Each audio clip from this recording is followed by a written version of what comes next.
Meus irmãos, um bom dia a todos. Nós vamos retomar a série de exposições bíblicas sobre o Evangelho de João. E por isso eu peço que a igreja abra as Sagradas Escrituras no referido Evangelho, no capítulo 12. João, capítulo 12. Hoje nós vamos nos dedicar ao exame de apenas 3 versos. Os versos 1, 2 e 3, do capítulo 12. E mais uma vez eu vou usar a tradução Nova Almeida Atualizada. Olha, eu acho que eu já posso dizer que mudei de Bíblia. Depois de 36 anos, eu não estou usando mais a Almeida Revista Atualizada. Mesmo nas minhas devocionais, eu estou usando a Nova Almeida Atualizada. E proponho que a igreja adote essa tradução. Ela mantém a beleza da Almeida Atualizada, mas torna a linguagem mais simples, eliminando as mesóclises, eliminando os tus.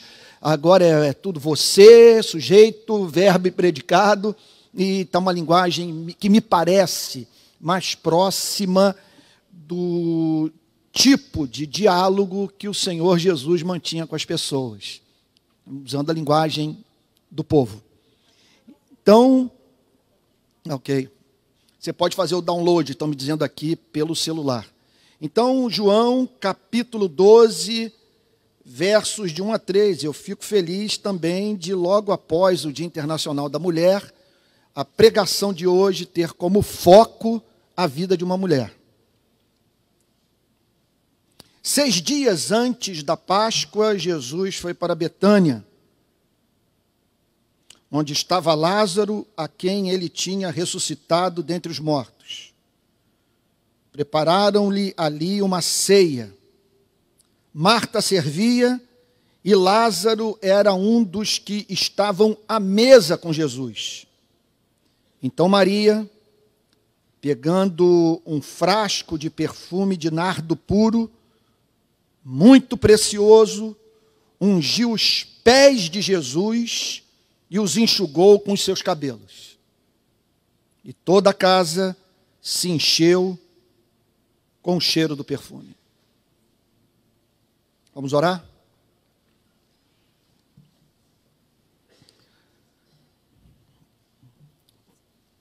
Pai Santo, estamos reunidos aqui nesta manhã, porque para nós é racional, juntos, prestarmos culto ao Criador e mantenedor das nossas vidas. Nosso coração bate por causa da Tua palavra, do Teu poder que nos sustenta a nossa revelia. Estamos aqui porque olhamos para a semana que se findou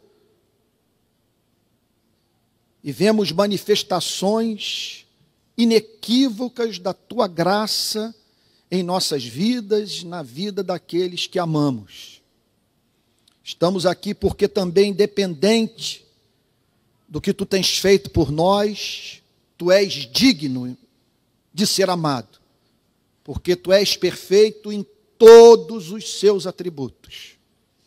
E para Ti, Senhor, convergem as nossas afeições que nos são mais caras.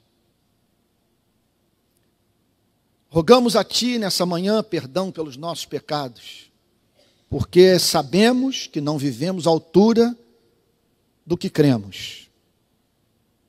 Se Tu observares as nossas iniquidades, quem subsistirá? Absolve-nos, Senhor, das falhas que nos são ocultas. Concede-nos, Senhor, a percepção do Teu perdão, uma tal extensão que deixemos o passado de nossas vidas passar, de modo que vivamos ardentemente o presente, confiando mais na Tua misericórdia do que na nossa inocência. Senhor querido, agora abre o nosso entendimento para a compreensão desta passagem. Nós falaremos hoje do que de mais importante existe na relação da criatura com o Criador. Por isso nós pedimos proteção espiritual à igreja, a presença do teu exército angelical. Por isso nós rogamos assistência do teu Espírito. Senhor, queremos mais do que fidelidade às Sagradas Escrituras. Queremos mais do que exatidão. Queremos mais do que teologia, boa doutrina. Nós queremos uma experiência viva contigo. Queremos, Senhor, o selo do Espírito Santo. Queremos, Senhor, a contemplação da tua face. Queremos, Senhor, declarar para a razão de ser das nossas vidas o que jamais falamos. Queremos, Senhor, que o vaso de alabastro com unguento seja quebrado e perfume exalado para a glória do teu nome. Amém. Irmãos queridos, essa passagem é digna da nossa apreciação de uma forma toda especial por dois motivos. Trata-se de uma adoração que entrou para a história da igreja. Aconteceu naquela casa de Simão o leproso, uma adoração inusitada, cuja extravagância e excelência se tornaram tão evidentes para todos os que ali estavam presentes, que Maria, irmã de Marta e de Lázaro, entrou para sempre na história da igreja como referência da verdadeira adoração.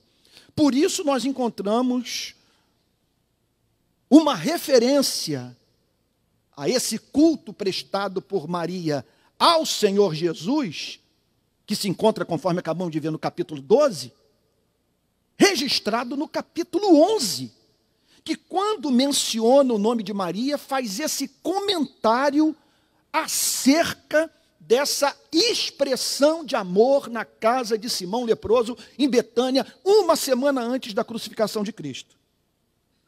Diz assim o verso 2 do capítulo 11 do Evangelho de João: esta Maria, cujo irmão Lázaro estava doente, era a mesma que ungiu o Senhor com perfume e lhe enxugou os pés com os seus cabelos.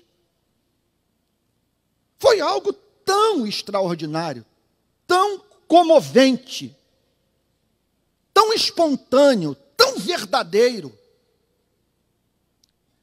que correu a notícia entre os cristãos que uma mulher havia percebido em tal extensão excelência em Cristo, que a ele prestou esse culto inusitado. Mas não apenas isso. Que para mim é coisa da gente cair de joelhos e pedir a Deus: Senhor, não há sonho maior na minha vida do que passar pela experiência que essa mulher vivenciou. Porque há uma informação sobre essa adoração de Maria que, por um motivo que não sabemos, João não registrou, mas que aparece no Evangelho de Mateus e no Evangelho de Marcos. Jesus ficou tão comovido, se sentiu tão especialmente amado, servido, que decretou que onde quer que o Evangelho chegasse, a história de Maria seria contada.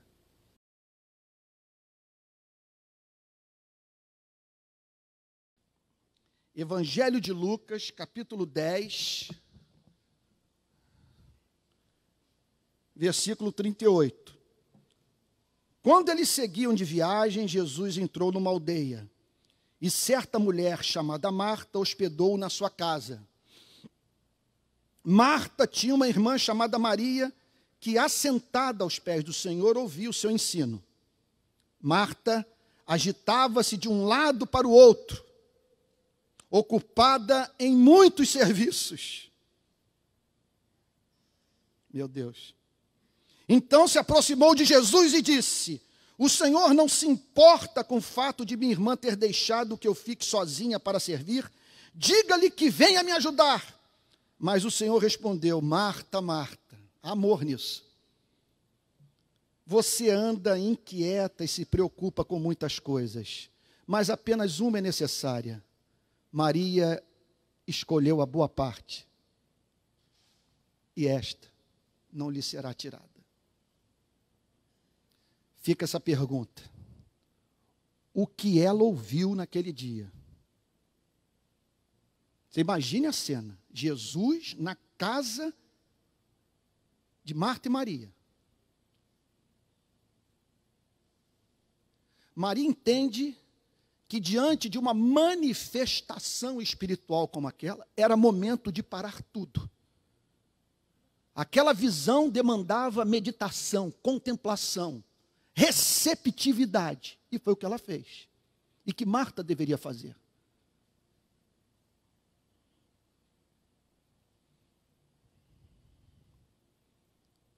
Bom, eu penso em algumas coisas. E penso que, juntamente contigo, eu tenho direito sobre elas pensar. Por exemplo, o tempo que o Senhor Jesus deve ter gastado para ajudar Maria a dissociar a figura de Deus da figura do diabo. Quem sabe, naquele dia, Jesus Cristo disse: não, eu não vim para chamar vocês para se relacionarem com Deus. Eu vim chamar vocês para se relacionarem com o Pai.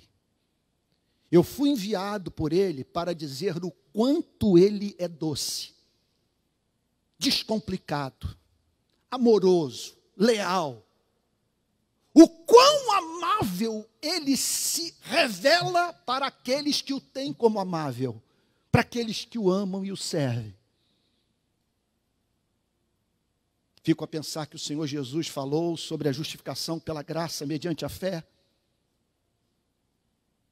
Quem sabe o Senhor Jesus fez menção das instituições religiosas do seu tempo e disse para Maria: tudo isso que lhe causa náusea a mim também. Então, entenda que o Deus que eu anuncio por meio do meu evangelho não cabe dentro das instituições religiosas de Israel.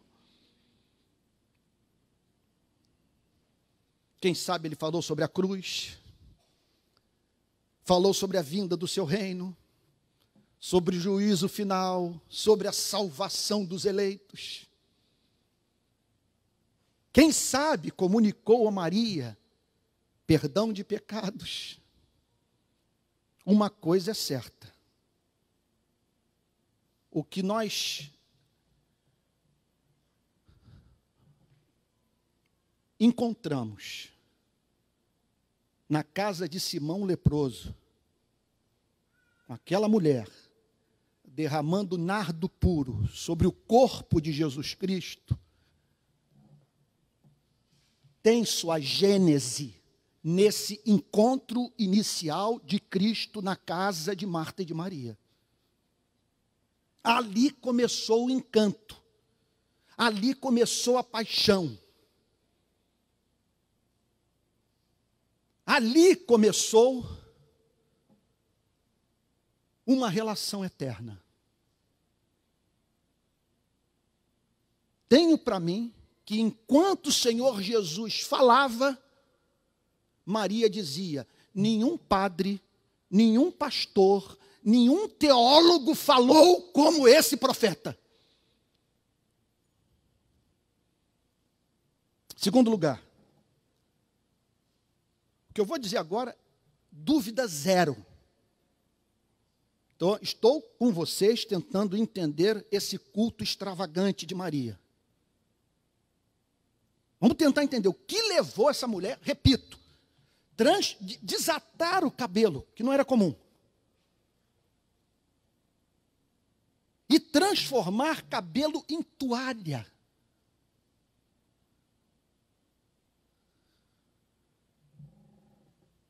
O que a levou a oferecer a Cristo o que de melhor ela poderia oferecer? Não há mínima dúvida que a resposta está no que havia acabado de ocorrer, no episódio da ressurreição de Lázaro. E entre o muito, o que nós poderíamos falar sobre essa passagem que foi estudada por nós ano passado, de modo extenso, aqui nos nossos cultos dominicais, permita-me separar dois fatos desse milagre. Número 1, Maria ter percebido, oh meu pai, como é que eu poderia dizer?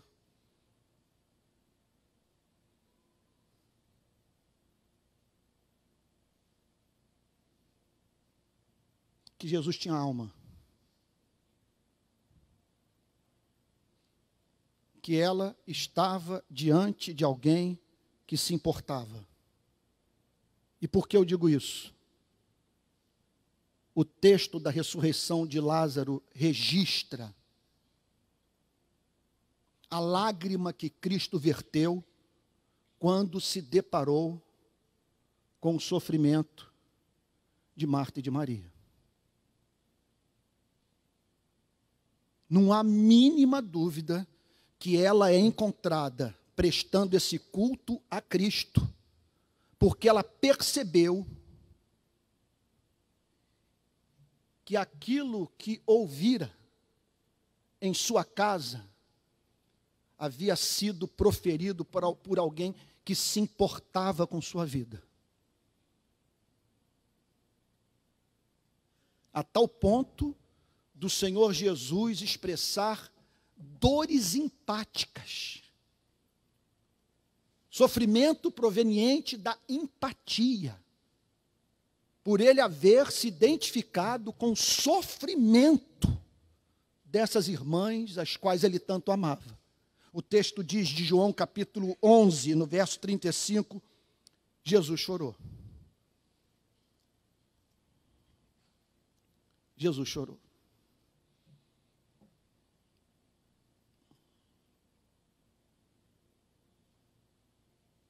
Se você me perguntar, por que você é cristão? Por que você não é muçulmano? Por que você não é budista? Uma das minhas respostas é essa. Porque o Deus a quem eu sirvo sabe o que eu sinto,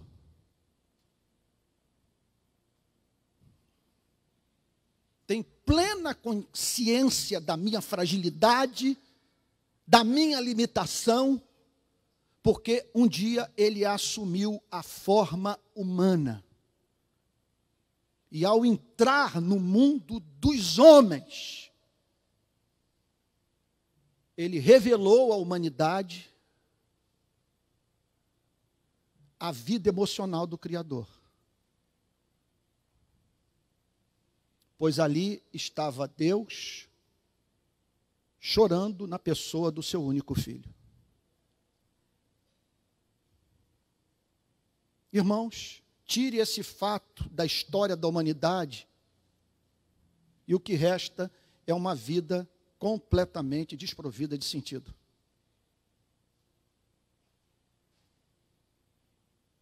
Todos nós sabemos o que é a nossa vida subitamente virar um caos, da ordem ser subvertida, de você se deparar com pessoas, muitas vezes até mesmo próximas, subitamente enfrentando aquilo que nós poderíamos chamar de sofrimento infernal. Não sei como que é com você, mas não há oração mais presente na minha vida do que volta logo Jesus. Sempre que eu me deparo com algumas informações nos jornais, nos telejornais, ou pessoas ligam para mim, escrevem falando dos seus dramas, eu emito esse gemido. Vem, Senhor Jesus. E o que nos consola é saber que no universo temos um Deus que chora o nosso choro, que tem plena consciência dos nossos estados de perplexidade, dos momentos em que nos sentimos abandonados e que estamos lidando com problemas para os quais nós não encontramos o mínimo significado. E é esse Cristo, quem sabe, depois de anos e anos lidando com rabinos de olhos secos, e não há nada pior para a vida da igreja, vou lhes dizer uma coisa. Guardem isso. Toda igreja como essa tem duas ameaças que nós poderíamos dizer assim. Essas aí estão para o campo da vida espiritual da igreja, o que a metástase representa para o corpo humano. De um lado, o liberalismo teológico. Um homem que assume um lugar como esse, por exemplo, e diz que no final todos serão salvos. Que não haverá uma separação final, tal como o próprio Cristo apregoa. Que nega a inspiração das Sagradas Escrituras, ou a morte vicária de Cristo. Agora tem uma outra enfermidade mortífera,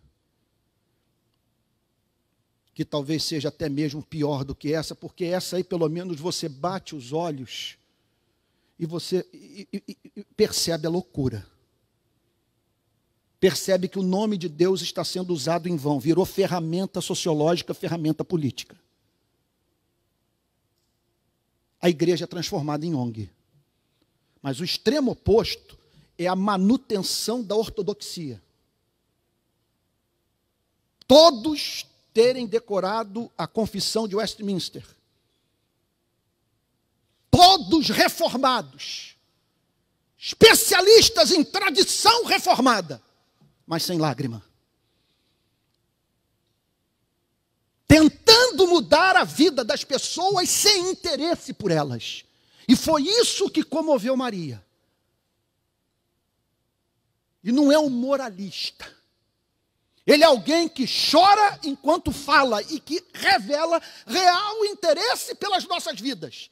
E na maior prova que nós enfrentamos, nós o tivemos do lado e chorando. Mas mais do que isso, esse culto só pôde ser apresentado porque esse Deus doce, compassivo, misericordioso, é mais poderoso do que a morte. Esse culto é fruto da ressurreição, da vitória da vida sobre a morte.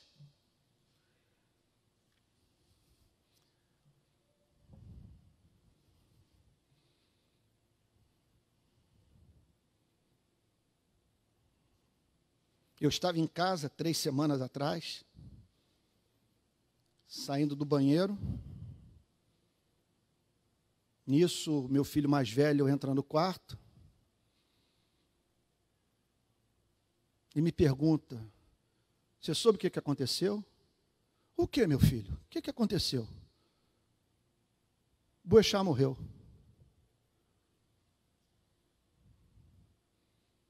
Eu não conseguia parar de chorar.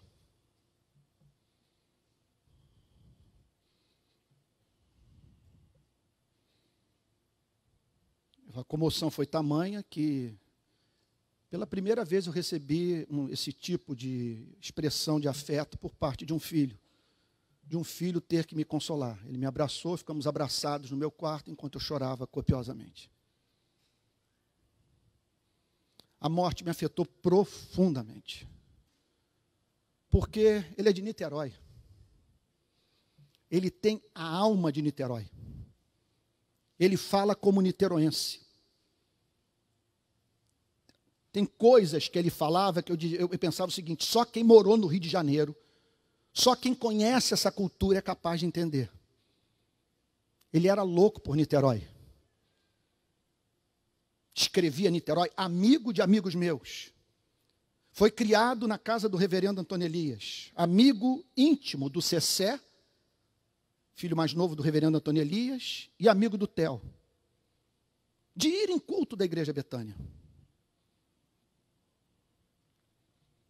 Há um tempo atrás, ele me recebeu em sua casa, fiquei umas 3 horas conversando com ele. Uma figura encantadora. Ainda tive o privilégio de lhe dizer: eu oro por você. E tem horas que você fala coisas no rádio. Você me permita me dizer isso a partir da minha fé. Na casa dele, naquele momento nós estávamos em pé, já nos despedindo. Tem horas que você fala que eu digo: meu Deus, o Senhor está falando através dele. A Bíblia não diz que quando nós nos acovardamos, as pedras clamam? Vocês já ouviram isso em algum lugar? O que é pedra clamar? É você ter medo, você ser valente nas redes sociais, mas não dizer o que pensa, não se colocar do lado da justiça. E o Espírito Santo, então, pega alguém que não é do nosso meio e torna essa pessoa a sua voz.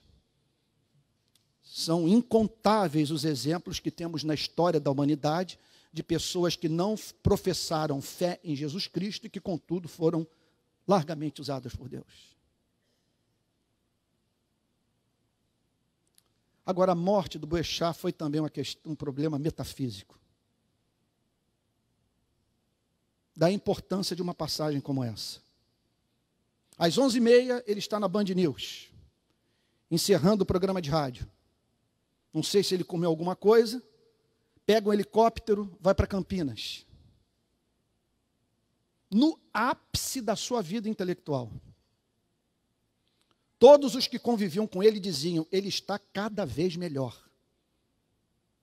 Eu que lido com comunicação, eu nunca vi domínio da língua portuguesa. Eu tinha um prazer estético com ele. Eu nunca vi um domínio da língua portuguesa igual dele. É claro que ele não falava como um pastor, ele não professava fé em Jesus Cristo. Mas em muitas vezes ele falava como um homem. E outro ponto, sem preferência político-partidária, sem preferência ideológica, como muitas vezes nós vemos nas nossas próprias vidas. Não poupava ninguém. Mas saber que depois, aquela mente brilhante foi transformada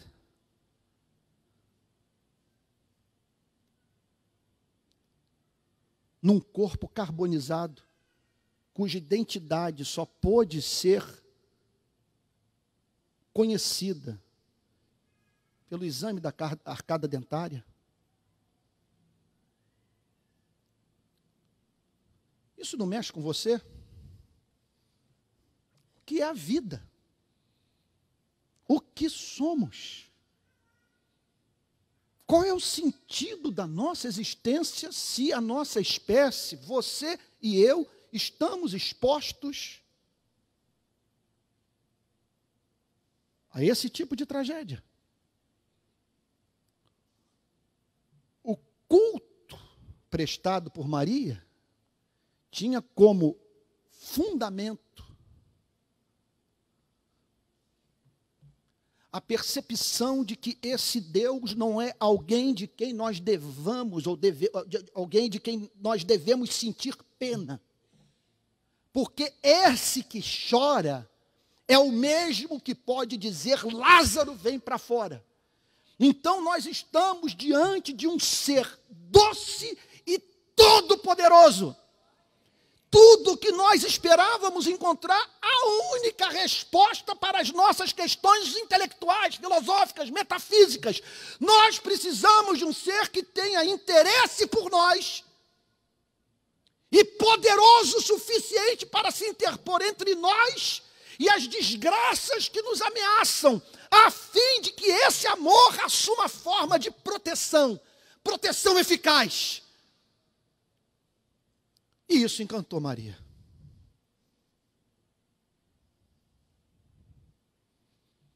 Isso encantou Maria. É muito difícil, é claro, em razão das nossas experiências, o pastor não deixar vazar na pregação um pouco do que ele tem vivido no seu dia a dia. Então, vocês já me viram em uma ou outra ocasião falar aqui sobre a experiência lá no batalhão da Polícia Militar, no BOPE. Alguns policiais ali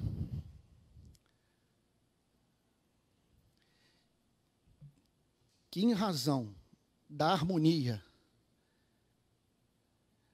entre o preparo raro,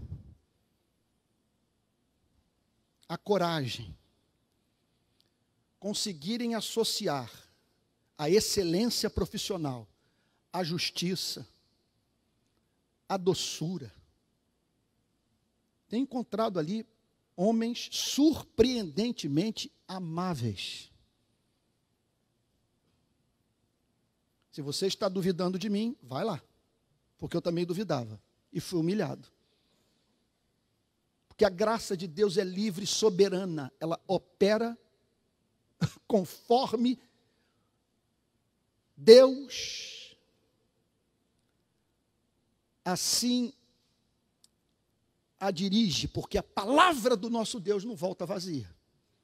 E ele decidiu operar na vida de alguns desses homens. E para mim nada é mais encantador no caráter de um ser humano quando você consegue harmonizar virtudes que, em geral, raramente são encontrados ou são encontradas na vida de um ser humano. E quando você vê o poder sob controle do caráter, quando você vê a autoridade exercida com justiça, quando você vê no homem que foi preparado para a batalha o elemento da doçura, isso causa um encanto que é a razão de ser do nosso culto a Jesus Cristo. Por que nós o cultuamos? Porque ele é leão e ele é cordeiro. Ele é aquele que pôde dizer: eu podia pedir o Pai, e agora ele mandaria uma legião de anjos para me preservar desse suplício. Contudo, é da vontade do Pai que eu seja moído por amor à minha igreja. Isso não é lindo, gente? E isso encantou Maria.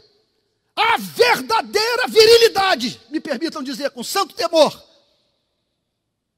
todo-poderoso, voltando para Betânia, a 3 quilômetros de Jerusalém, para morrer, para enfrentar os seus algozes. Ele era odiado naquela região. E volta justamente para lá. E ao mesmo tempo, doce, perdoador, capaz de chamar o governante Herodes de raposa, e no enterro, ao ver 2 irmãs inconsoláveis, chorar com elas. A revelação da plena humanidade.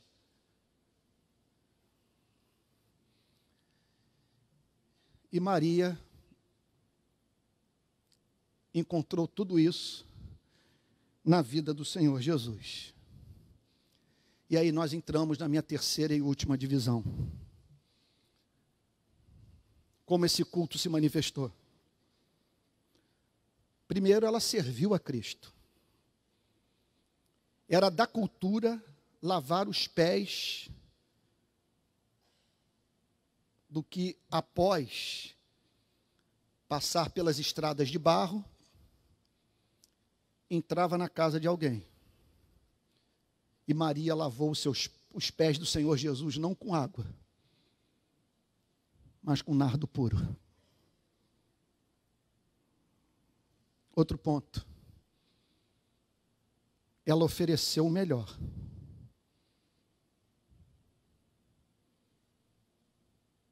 Numa adoração, ofertou 300 dias de trabalho.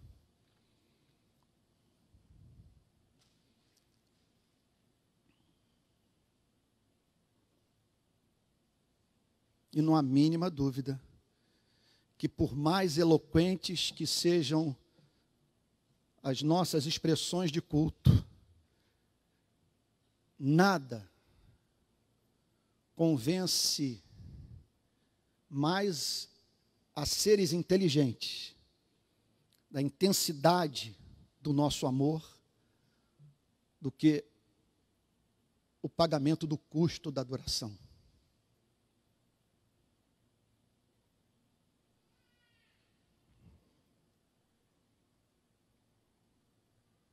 E aí, essa imagem que entrou para a história do cristianismo.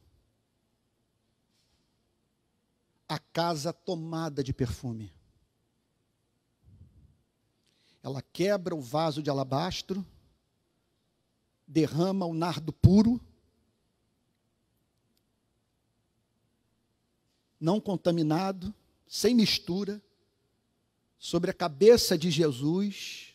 O nardo corre para os pés do Senhor Jesus, e ela os enxuga com seus cabelos,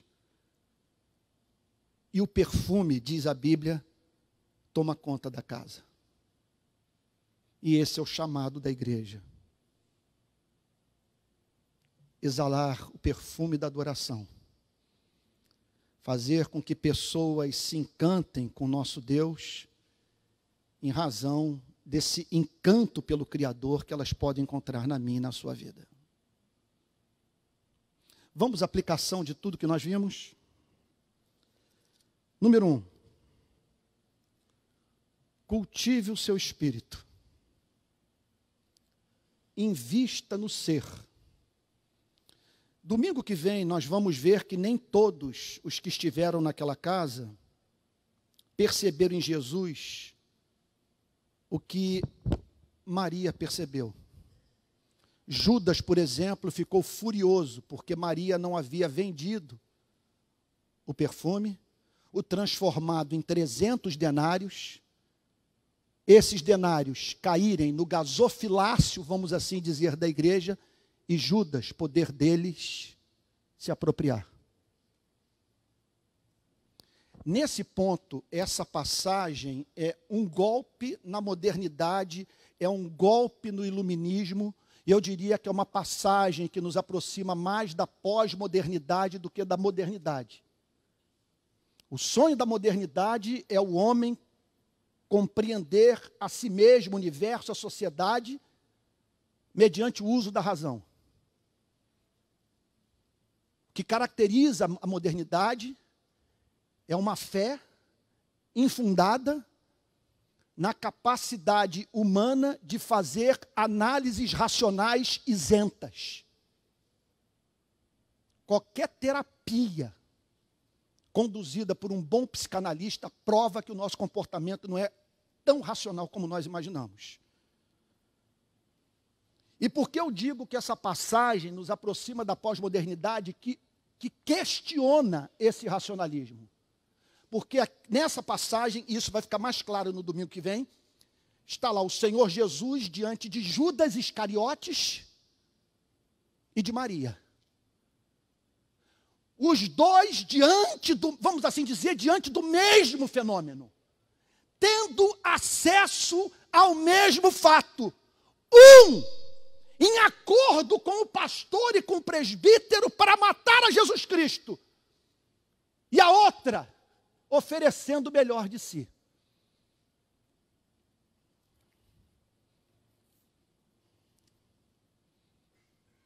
Portanto,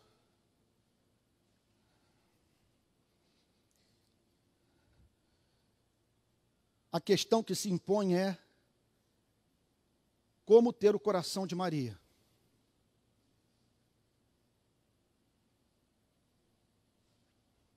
Você não terá o coração de Maria, e aqui não é moralismo da minha parte, se permitindo ver todas as peças de teatro que são anunciadas, ou todos os filmes que estão em cartaz, consultar os sites que você bem entender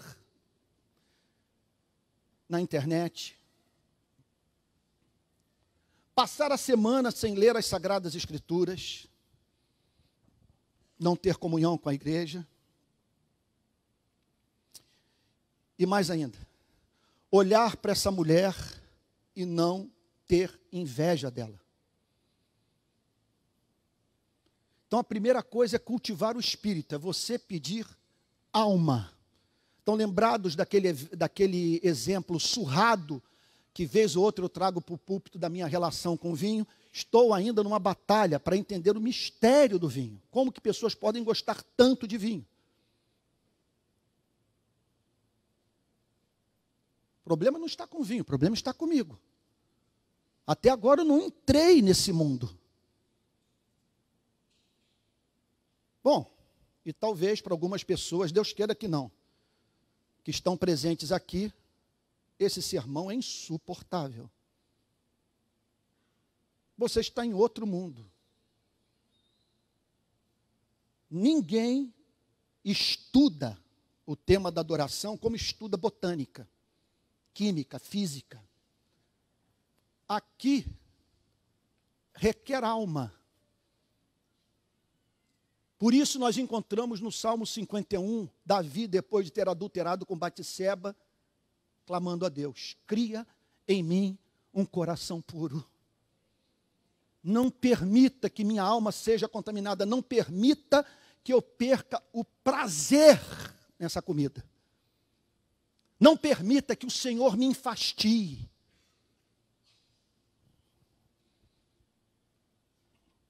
Segundo ponto, contemple a Jesus.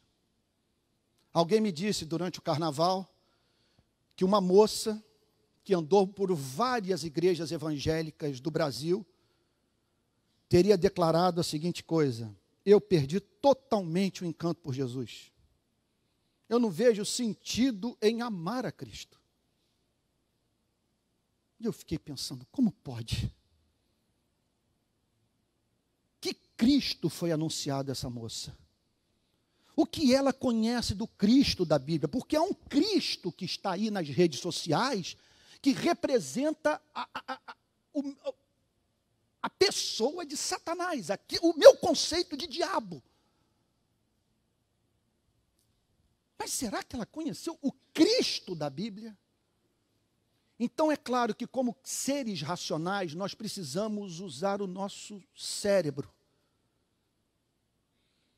Nós precisamos também pedir a Deus que o que foi compreendido pela mente desça pelo coração, seja socado para dentro do coração pelo poder do Espírito Santo, a fim de que nós tenhamos alma, a fim de que isso não seja apenas ortodoxia, mas se transforme em vida. Em vida. Para mim, eu poderia apresentar vários caminhos para o seu encanto por Jesus Cristo crescer. Mas foi aqui nessa igreja, nas exposições do Evangelho de Marcos e de João, que a figura de Jesus Cristo se tornou especialmente encantadora, mais do que eu pude pensar em toda a minha vida. Estou falando sobre aqueles domingos que eu vim aqui para o púlpito para falar sobre os conflitos de Cristo com os sacerdotes, com a sinagoga, com o templo. Irmãos, não tenho como descrever a doçura que me acometia. Quando eu via Cristo silenciando o padre, silenciando o teólogo, silenciando o pastor. Quando eu via dizendo, eu porém vos digo. Peguem, por exemplo, aquele texto dos teólogos mandando espiões para ouvir a pregação de Cristo. E alguns deles se aproximam de Cristo, da seita dos fariseus, e dizem a seguinte coisa: mestre, nós observamos que os teus discípulos comem sem lavar as mãos. Gente, isso é coisa de nos arrebatar, porque simplesmente o que o texto está dizendo é que o Senhor Jesus ignorou aquele tema. Porque havia coisa mais importante com que se importar. Lá estavam eles fazendo teologia sobre lavar as mãos antes de comer. E Jesus nunca mencionou esse tema nas suas pregações. Ele falava sobre o pobre, sobre o oprimido, sobre a compaixão, sobre a necessidade de levar o evangelho para os perdidos. Ele falava sobre o respeito à santidade da vida humana.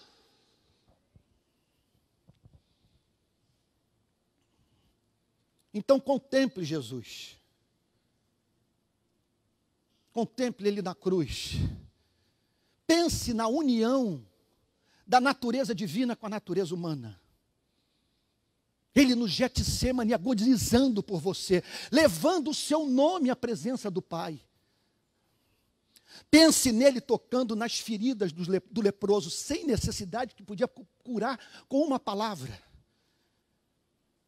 Pense também ele dizendo: olhem para os pardais, olhem para os lírios do campo. Você não vê manifestação da providência divina na manutenção da ordem criada?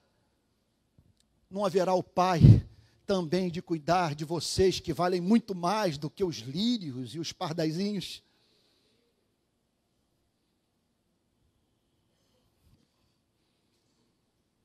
Terceiro lugar, terceira aplicação prática. Ofereça o melhor da sua vida a Cristo.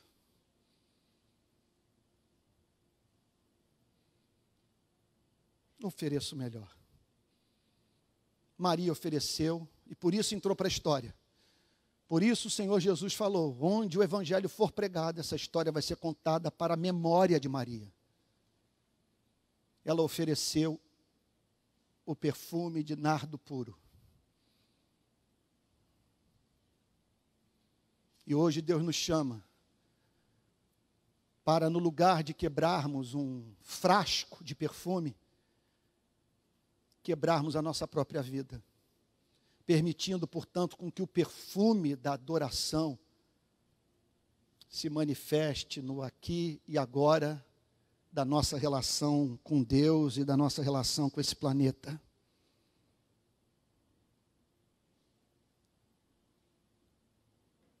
Deixa eu terminar com uma última aplicação das mais importantes possíveis. Eu gostaria de ter tempo para explorá-la, mas eu não tenho tempo.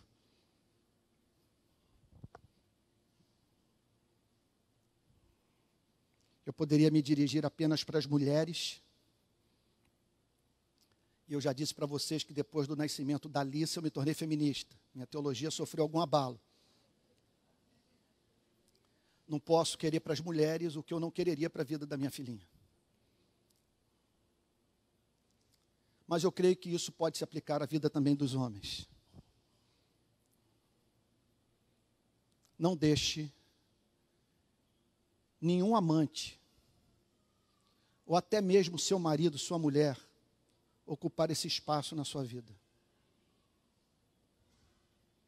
Não transforme nenhuma relação em relacionamento idólatra. Esse ídolo vai devorar você. E não espere que ninguém o trate como Maria tratou Jesus Cristo. Você não está em condição de ocupar esse lugar na vida de ninguém. Falta-lhe excelência. E nem se surpreenda quando pessoas não mostrarem essa deferência em relação a você. O que há de especial em sua vida que o faz exigir que todos o tratem com aquele amor que só é devido a Cristo? Outro ponto. Não unja a sua atividade profissional, o seu trabalho, os seus bens. Essa unção do nardo puro é só sobre aquilo que nunca vai trair você, nunca o decepcionará, nunca o trairá.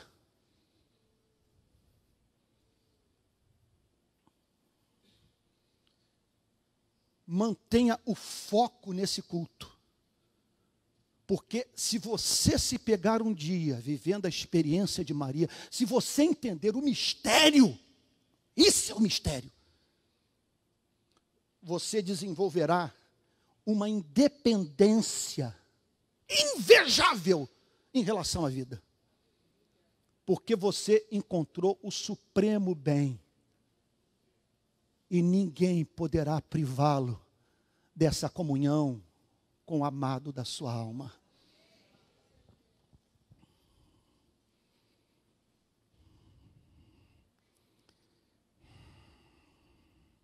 Como diz o grande Tim Keller,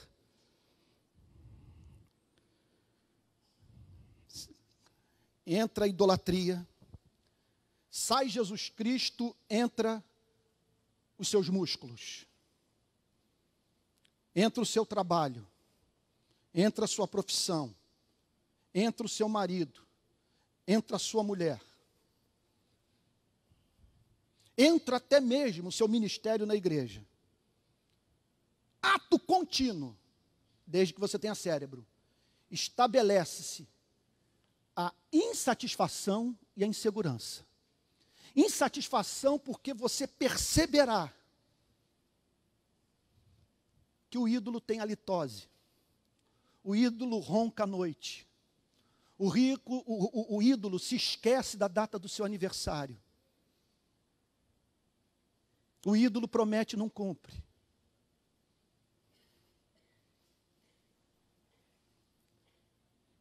E mais do que isso, o ídolo pode amanhecer desapaixonado. Alguém mais excelente do que você cruzar a vida do ídolo. Você pode fazer também, sei lá, não quero ser pessimista, você pode fazer um AVC.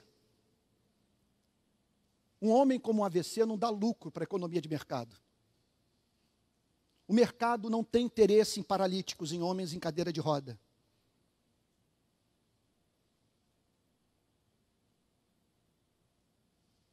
Vai surgir uma outra empresa que vai competir com a sua. A sua vai ser pulverizada.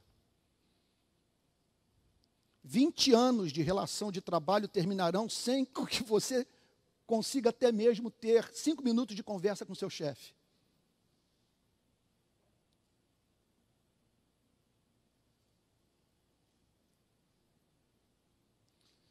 Por isso, o Senhor Jesus disse: amarás o Senhor teu Deus de todo o teu coração, de toda a tua alma, com toda a tua força, com todo o teu entendimento.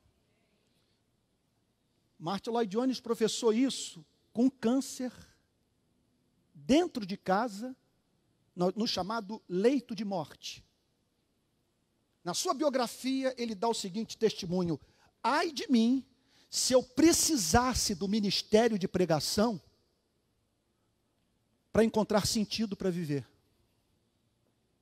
Porque agora eu estou aqui nessa cama sem poder pregar. Contudo, eu tenho a Jesus Cristo e a sua graça me basta. E por isso ele escreveu um bilhete para as suas 2 filhas e para a sua mulher, com o seguinte pedido: por favor, parem de orar por mim, não me detenham da glória. Ele encontrou Jesus Cristo, ele derramou o bom perfume sobre Jesus Cristo. Que Deus o abençoe, meu irmão querido. Não pense que isso aqui é discurso religioso, fajuto, conto da carochinha. É isso ou nada, é isso ou você nas mãos de alguém. Pois como disse o Senhor Jesus, onde está o teu tesouro, ali estará o seu coração. Meu coração só pode estar onde reina o amor incondicional pela minha vida. Aquilo que é mais excelente, que se transforma, portanto, no objetivo maior da minha existência e que faz com que todas as coisas se encontrem em atitude de sujeição a esse amor tão doce, implantado pelo Espírito Santo gratuitamente no meu coração. A Deus toda a honra, toda a glória, todo o louvor pelos séculos dos séculos. Amém. Vamos ficar de pé.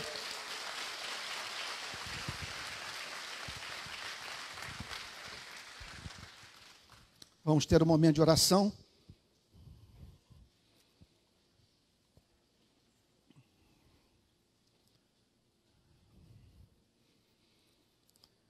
Pai Santo,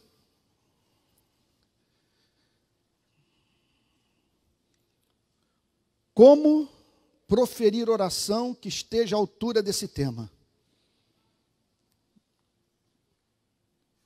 Por isso queremos tomar nesta manhã emprestadas as palavras do apóstolo Paulo. Por essa razão, eu me ponho de joelhos diante do Pai, de quem toda a família nos céus e na terra recebe o nome. Peço a Deus que, segundo a sua riqueza em glória, conceda a vocês que sejam fortalecidos com poder mediante o seu espírito no íntimo de cada um. E assim, pela fé, que Cristo habite no coração de vocês, estando vocês enraizados e alicerçados em amor. Isto para que, com todos os santos, vocês possam compreender qual é a largura, o comprimento, a altura e a profundidade, e conhecer o amor de Cristo que excede todo entendimento, para que vocês fiquem cheios de toda a plenitude de Deus. Ora, aquele que é poderoso para fazer infinitamente mais do que tudo quanto pedimos ou pensamos, conforme o seu poder que opera em nós. A Ele seja a glória na igreja, em Cristo Jesus, por todas as gerações, para todo sempre. Amém. Senhor, ajuda-nos a conhecer o que Maria encontrou. Dá-nos o coração desta mulher. Não queremos hoje nem ouro nem prata. Queremos só sentir o que ela sentiu. Em nome de Jesus. Amém.